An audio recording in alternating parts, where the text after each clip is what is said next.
Oh. Oh, wow. Oh my gosh. Okay, yes, no, okay, here we go. Hello everyone, I hope that you're doing well. Thank you for tuning in because this is an experiment and okay, I got the message. Like, to go from like 100 views to, is it over 2,000 views now? Like over 1.5K on the Mugen Train episode. Okay, you got it. We're watching Mugen Train. I will tell you a fun fact. Notice the black and white bracket around the thumbnail. That means that I have read the manga. So I have read the Demon Slayer manga all the way through. I know what's going to happen. But I started reading it at chapter 70, which was the Entertainment District arc. So basically I skipped the entire Mugen Train arc because I wanted to see Mugen Train as a movie. So there are scenes in here that I probably won't know about at all because I have never read the Mugen Train arc. I have read the Entertainment District arc onward. I have no idea what's gonna happen here. Like, I saw the movie, but people told me there were gonna be extra scenes. So, I mean, I guess I'll be seeing things that I've never seen before, and I never really thought about it that way. Last we left off, Rengoku was alive. I'm sorry. Okay, so from here on out, I will try not to spoil the Mugen Train arc. Yeah. So I guess Tanjiro and the others are on the train, and they're gonna meet Rengoku for the first time. Without further ado, let's get into this. Shout out to every Lindsay Sterling fan, by the way. No, some of them are reading, some of them are awake. Just imagine you're reading your book and a shirtless man in a boar head just, like, shoves past you because windows. Inosuke, you weirdo. He had this gaudy hairstyle. Bye! Yeah, that shot was in Mugen Train. What is this? Oh my god, this looks amazing! Oh, this is so cute. Oh god, you four. Oh gosh. Oyakata-sama! Ubiyashiki, I should say.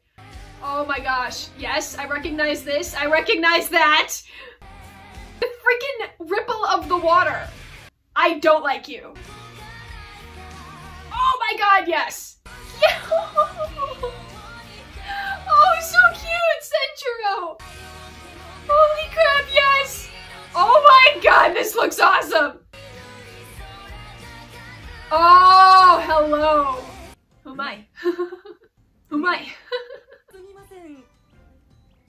Who am I? I can't believe he actually ate all of them. Those lights, just telling you, like, demons are around. The lights go on and off. Right. Be that as it may, I still don't like her. I love how, like, out of all of them, Zenitsu is this, like, the city boy. Yes, ask him. He's just, I have no idea what this has to do with me, but I'm interested. Yeah, he's like, well, alright. I know nothing yet. I do not. just out of nowhere. Something over there, I think. He's looking at my lamp. Oh, okay, I see. There's mist, I see. Serpent, oh, and serpent, and mist.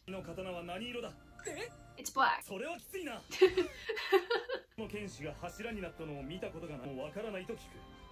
I mean, that second bit is very true.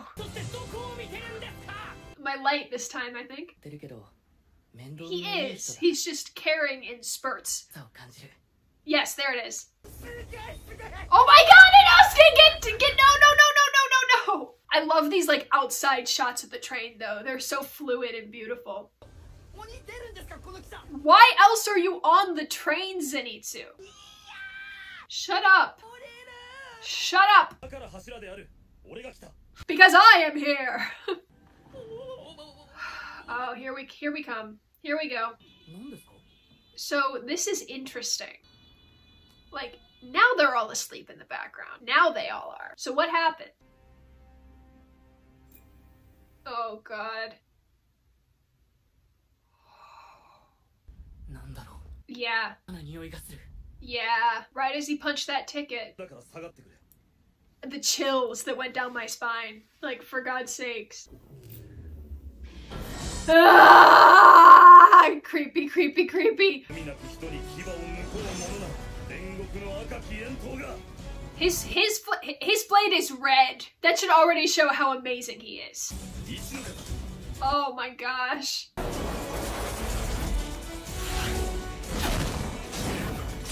Just like that. So I actually have a friend who saw the Mugen Train, but apparently the first form, shiranai, that he says, the first form of flame breathing, him just saying shiranai apparently just means I don't know you. So that's what his first form sounds like in Japanese.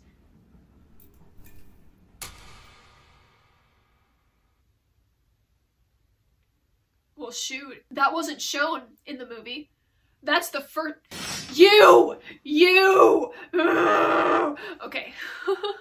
But that's the first sign that something's wrong. Right there. Those people did not act like people. No. So gentle. Whoa. Rising scorching sun, right?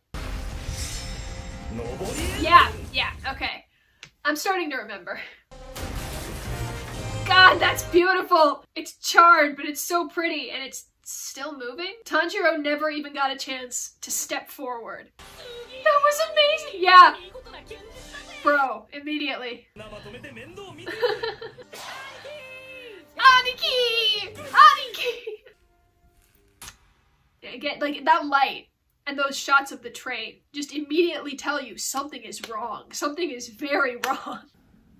And there it is. They never freaking got up from their seats. They never defeated any demons. They never even drew their swords.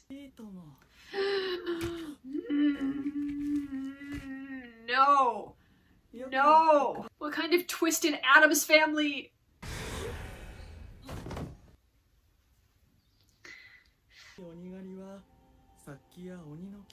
Well, I mean, at least you were careful.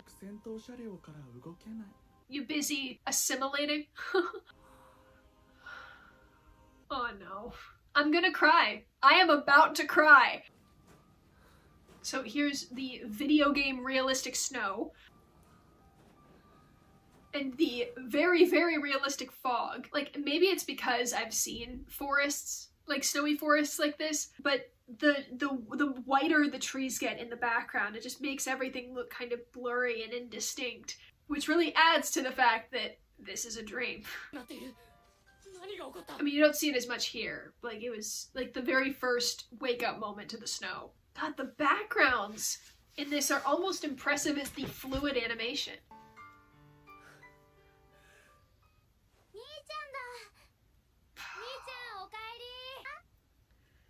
Like nothing happened. Like nothing ever happened. And he's in.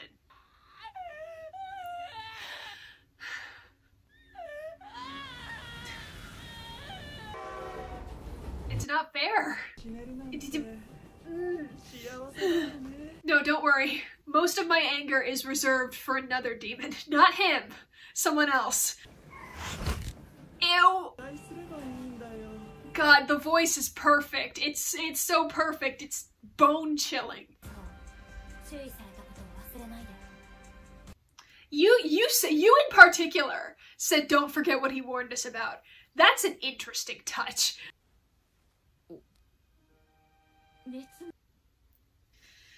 Just imagine how much Tanjiro wants to feel that. Just his mother's hand on his cheek. This isn't fair. I would want to stay forever. Yeah, that's it. Lower 6, right? Oh no, lower 1. Never mind. Enmu's not in the upper moons. Is that? Oh, that's the ending. Okay. Wow. Oh, that's a pretty shot. Oh, the spider lilies. This like goes too hard to be just an ending. This is amazing. I love like the red and the blue contrast as well, because it persists not only in like the water and flame Hashira thing, but in something else as well. Oh. Oh wow. You'd be like Kano.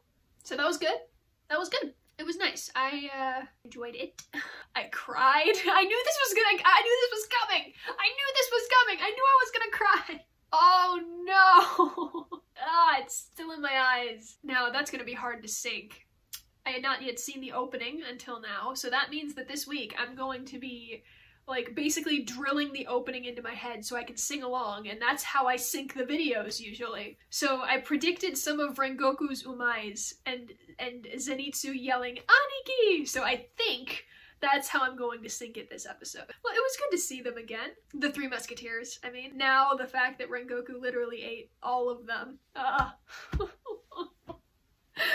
Just let me just collapse on the floor. But God, what was I gonna say about Enmu? Okay, so let's talk about Enmu.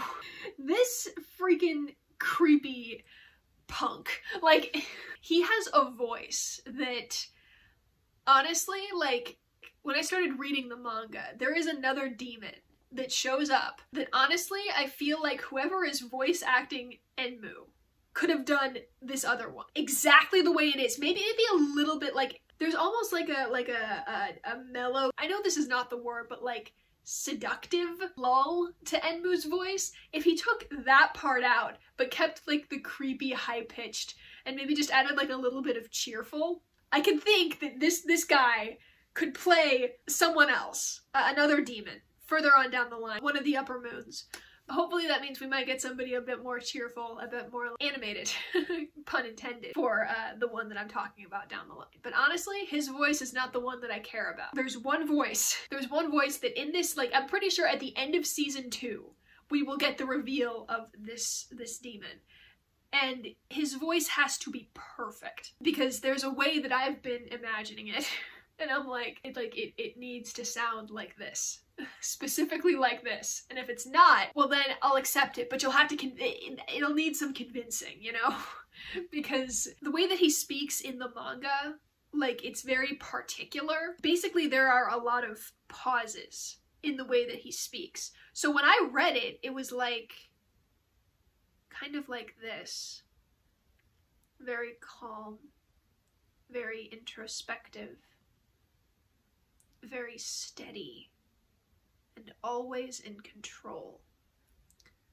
But of course, me being an inexperienced vocalist, I can't inject the intimidation into that, because it sounds like that, but the hair on the back of your neck just goes I'm talking about voices. Let's talk about the episode. By the way, if you managed to guess who those two demons are that I just talked about, the further down the line demons, just based on what happened here, like, props to you. I will put like a little comment in the description that says like, discuss manga spoilers here, because I can firmly say that the Demon Slayer manga is my second favorite manga that I have ever read. The number of manga that I have read, I can probably count on two hands. But I can say without a doubt that Demon Slayer is definitely my second favorite manga that I've ever read, so yeah. Rengoku is so freaking alert, and so gentle, and so, I guess, obsessed with justice is a good way of saying it again. Just the way that he moved was so freaking gentle, and like when he picked up that man and just escorted him to safety, when he pushed Inosuke out of the way, it wasn't even rough, even though Inosuke freaking fell on the floor. It was like, I'm getting you out of here, and I'm dealing with this thing, like unknowing fire, rising scorching sun, whoosh, whoosha.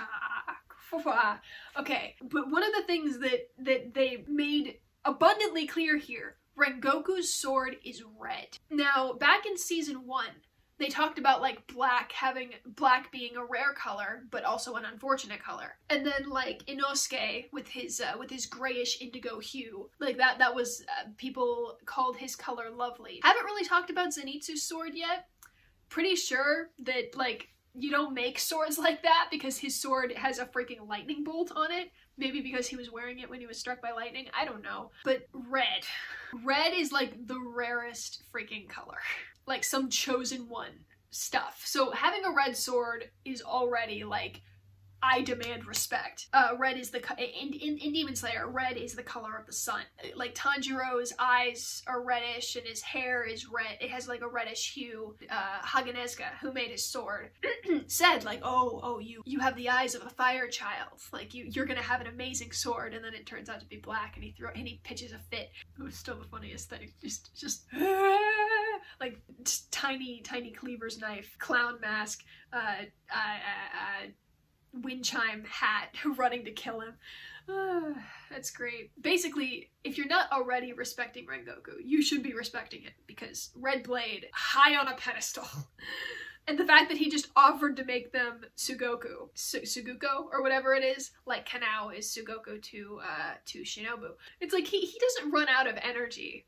He doesn't like turn anybody away, except for Nezuko, of course. The freaking train, man, the animation was beautiful. But here's the other thing. Enmu is so freaking precise. And if Rui had just told Tanjiro that he was a member of the 12 Kizuki, I would have assumed immediately that he was part of the Upper Moons, because Rui is so precise with the way that he used those threads. He was probably the hardest foe that Rui had ever fought. I mean, that Tanjiro had ever fought. But then we got Enmu, who is a string above, a rung above Rui. Completely different fighting style. While Rui is brutal, Enmu is underhanded and cunning, and kind of hides behind other people to do his dirty work. Like those were humans. Those weren't like lesser demons that were disguised as humans. Those were humans sent to do his dirty work for him. It's like, I see the demon slayers, all right, I'm gonna send 4 people to kill them for me, so I can go into the front car and do something. Anyway, not a fan of Enmu. This is like one of those stories that the first time was this episode when I cried. I can think of 2 other times where I'm definitely going to cry, and 2 times when I'm going to laugh out loud, and 1 time where I'm probably going to be paralyzed by shock, even though I know what's coming. Alright, so, those people. Okay, I gotta get back to those people. Because, like, the conductor very obviously went and took the tickets and, like, punched him, but then he stood waiting there as Rengoku and Tanjiro and the others all left the car. All of the people inside that one car disappeared with the lights. They were fake. Like, that was part of the dream. The dream only exists. Like, sure, the train is still going and the train is still moving, but all of those people, like all of the ones that were awake, were all freaking illusions. It's so creepy. There's so much freaking intricacy in Demon Slayer, and I could talk about it. As you can see, I can talk about just the background of it and all of the side characters forever. So tell me, like, honestly, tell me if you want me to talk at length about Demon Slayer and just what I love about it and the characters that I love, and it's full of freaking manga spoilers. Please tell me, because I will do it. I love Demon Slayer so much. So much! But yeah, no. I can't really say much about this episode because it's just the setup for what eventually happens. And the stuff that eventually happens is the stuff that I want to talk about. Yeah, so be sure to like and ding the bell. I'm so excited. Be sure to like and ding the bell for notifications and subscribe. You don't have to, but I am trying to make this a source of income for me, so it would be super, super, super cool if you did. Comment below, please. As you can see, I'm dying to make conversation. I'm dying to hear all of your thoughts on this episode and on Demon Slayer in general. Once again, I will include a comment that you can, a pinned comment that you can answer that will be full of manga spoilers. And and I will respond because Demon Slayer just makes me so happy. It's one of my favorite anime. As of right now, it is my favorite anime. Of course, now that I think about it, like, of course there are other anime that I like more, but like, this is the one that makes me the most hyped right now. So, yeah. Thank you so much for staying. Please comment below and have a nice day.